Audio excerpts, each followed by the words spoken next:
Good day, fellow learners. Once again, this is your mentor, your fact check buddy Ray Gapuz, joining you for case number 33. And before we start, I'd like to invite you to join me and my team in this mission. Our goal is to provide free NCLEX RN application and review to 100 nurses. We've increased that to 300 last year, and we're increasing that to 500 this year. We want to provide scholarships to 500 nurses. And to help us achieve this, just watch and finish the ads in our videos. And thank you very much in advance for doing that. And if you share this video to at least 10 of your friends, we'll pray for your success. Thank you so much. Before we get to start, let's begin our session with something that would inspire us. Congratulations to Joey P. Eduvane, USRN, St. Joseph's College of Quezon City, who passed the New York Board of Nursing Next Generation NCLEX RN last January 21, 2025. And this is what she would want to share with us, her success recipe. Today, my heart is full of joy, singing praises and throbbing with gratitude to God and to Senior San Roque, our patron saint. They blessed me and I passed the NCLEX. My journey to the NCLEX was fraught with challenges that often seemed insurmountable. Sleepless nights blended into endless days of studying, moments of self-doubt, constantly threatening to derail my dreams. There were times when the mountain of medical knowledge seemed too high to climb, and when every practice question felt like a personal challenge to my capabilities. The preparation was grueling. Some days I felt overwhelmed by the vast amount of information I needed to master. Anxiety would creep in, whispering doubts about my ability to succeed. The pressure was immense, not just from the exam itself, but from the expectations of those who believe in me and the personal aspirations I carried. Despite these challenges, I refused to give up. That's the most important thing in her success recipe. Never give up. Just like what the popular song would remind us, never give up, never giving, never let a ray of doubt sleep in. And if I fall, I'll never fail. I'll just get up and try again. Never lose hope, never lose faith. There's just too much at stake. Upon myself, I must depend. I'm not looking for place or show. I'm gonna win. That's a winner's attitude. The attitude of never giving up. Okay, so this is what she would want to tell each and every one of us. Despite these challenges, I refuse to give up. When the computer unexpectedly shut down after 85 items during the actual examination, my heart nearly stopped. In the moment of potential crisis, I drew upon the resilience I had built during months of rigorous preparation from our AGRS system with its boot camp, TOP exams, quick fix, and finally NCLEX 311 book.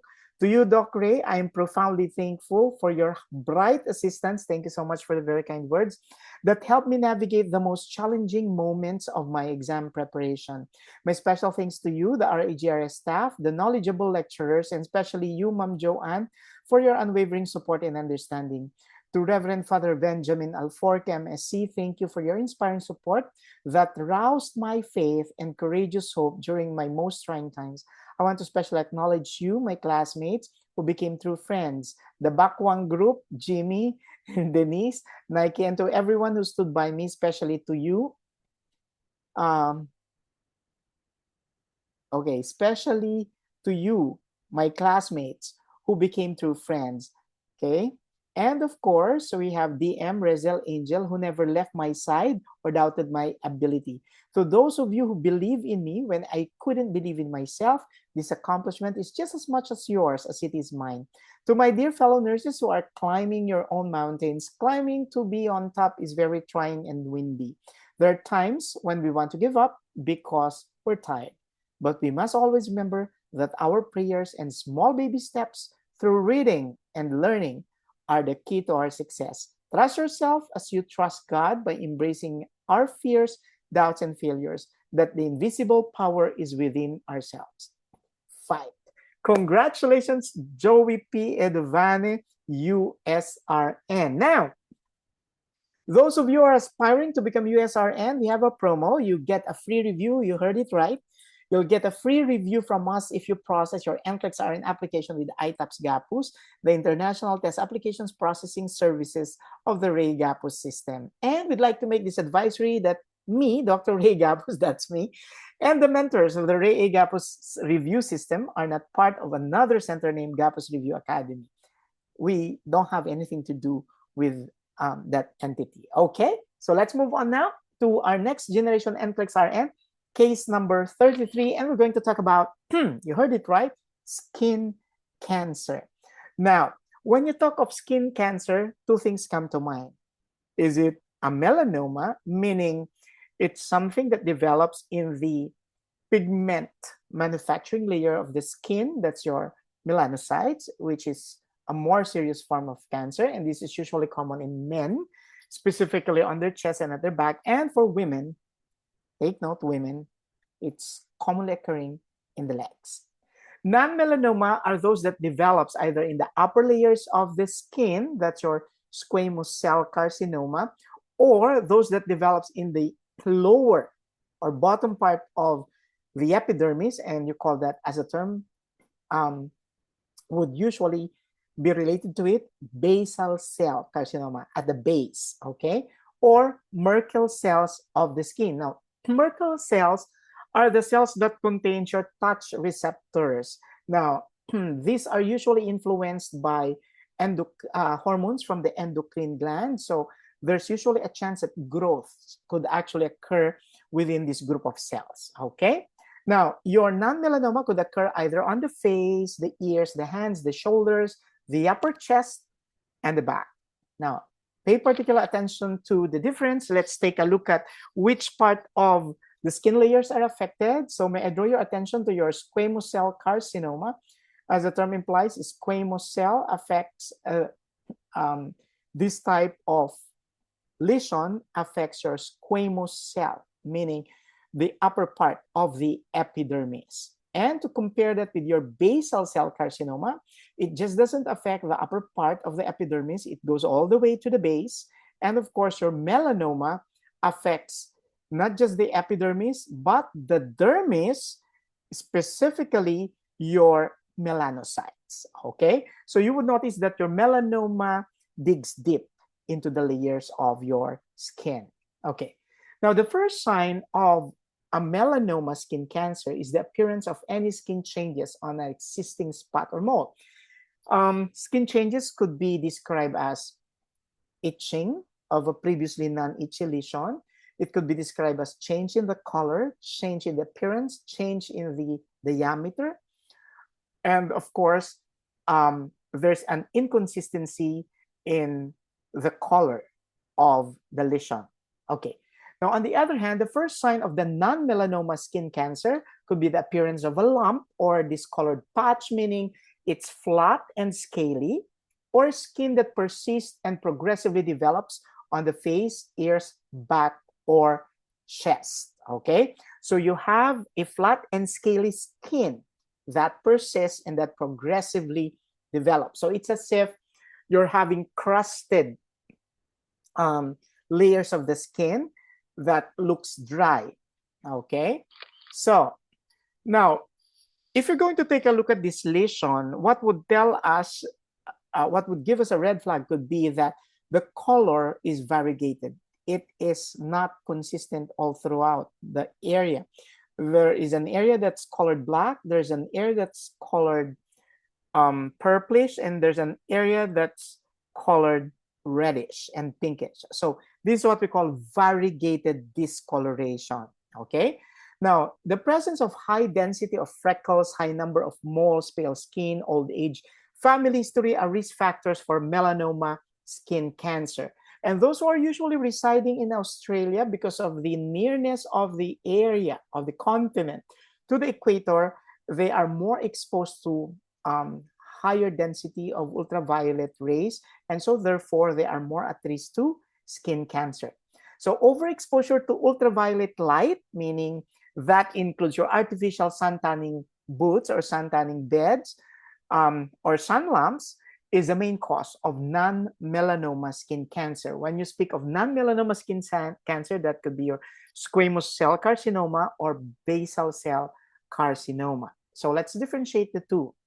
There are two types of non-melanoma skin cancer. You have your basal cell carcinoma. It's also known as your rodent ulcer, and this approximately accounts for 80% of the cases. And then we have your squamous cell carcinoma, which accounts for approximately 20% of cases. So basal cell carcinoma starts in the cell lining, the bottom of the epidermis. As the term implies, basal cell, it says the base of the epidermis. The squamous cell carcinoma affects the lining at the top of the epidermis. So squamous, top, basal cell, bottom part of the epidermis. Okay, so in terms of appearance, your basal cell carcinoma appears shiny pink or pearly white. It could be a red, scaly patch with brown or black pigment within the patch, and this is painless. However, the ulcer can bleed. For squamous cell carcinoma, it could appear as firm and pink lump with rough or crusted surface and the spiky horn. Now, the ulcer also bleeds easily. So if an ulceration in the skin bleeds, then it could either be basal cell carcinoma or squamous cell carcinoma. How do you differentiate the two? Pay particular attention to the color. Although both could start as pinkish, eventually you have a variation in basal cell carcinoma when it becomes pearly white, okay? And it progresses to brownish or black pigment. And of course, your squamous cell carcinoma, pay particular attention to the fact that it could appear crusty or spiky, meaning it's a little rough. Okay, so if it's pearly white, that's basal cell carcinoma. Crusty or spiky, that could be squamous cell carcinoma. Now, how do we assess for early signs of melanoma? Now, the characteristics are usually summarized in the mnemonic or acrostic ABCDE, meaning there's asymmetry. So it simply means that the area that is affected by the tumor are imbalanced, meaning to say there's a part that's smaller, there's a part that's larger. So that's asymmetry. Now, it's usually irregular, so which means the borders are not defined, and within the lesion, you have different colors. You have variegated discoloration. And of course, the diameter is greater than 6 millimeters or 0.24 inches. How do you operationalize that? It's about the size of a pencil eraser, meaning it's larger than the size of a pencil eraser. And this is the most significant thing that the client should be told about. That if the lesion evolved over time, meaning from a small lesion, it enlarged, then that could be a red flag. Now, there are other classifications, however, that apply to the most dangerous form of melanoma, and this is known as your nodular melanoma, which has its own classification, not the ABCDE thing, but you have EFG, elevated above the skin surface. So if you try to assess it, you try to feel through the lesion, then it's firm to touch and it's growing. Okay, so this is how it looks. Let's compare a benign from a malignant skin lesion. So notice that there's asymmetry in a malignant lesion. One side is different from the other. Compare that with a benign lesion, it's usually encapsulated. Then the border is irregular in a malignant lesion, and usually it's very defined in a benign lesion. The color is mixed or variegated. Look at this lesion. It has different colors from different parts, whereas in a benign lesion, the color is more or less consistent within the lesion. The diameter is larger than 6 millimeters for the malignant lesion. Compare that to the smaller diameter of the benign lesion. And of course, the mole evolves over time. From a small mole, it has now become enlarged and it has become variegated in color. And of course, the border becomes irregular. So that should raise a red flag when you're assessing your moles.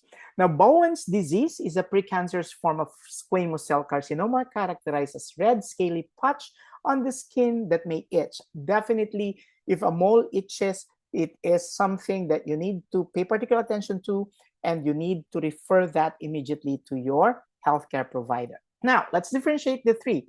Squamous cell carcinoma typically presents as a firm red nodule or scaly crusted sore. Remember, squamous, scaly crusted sore.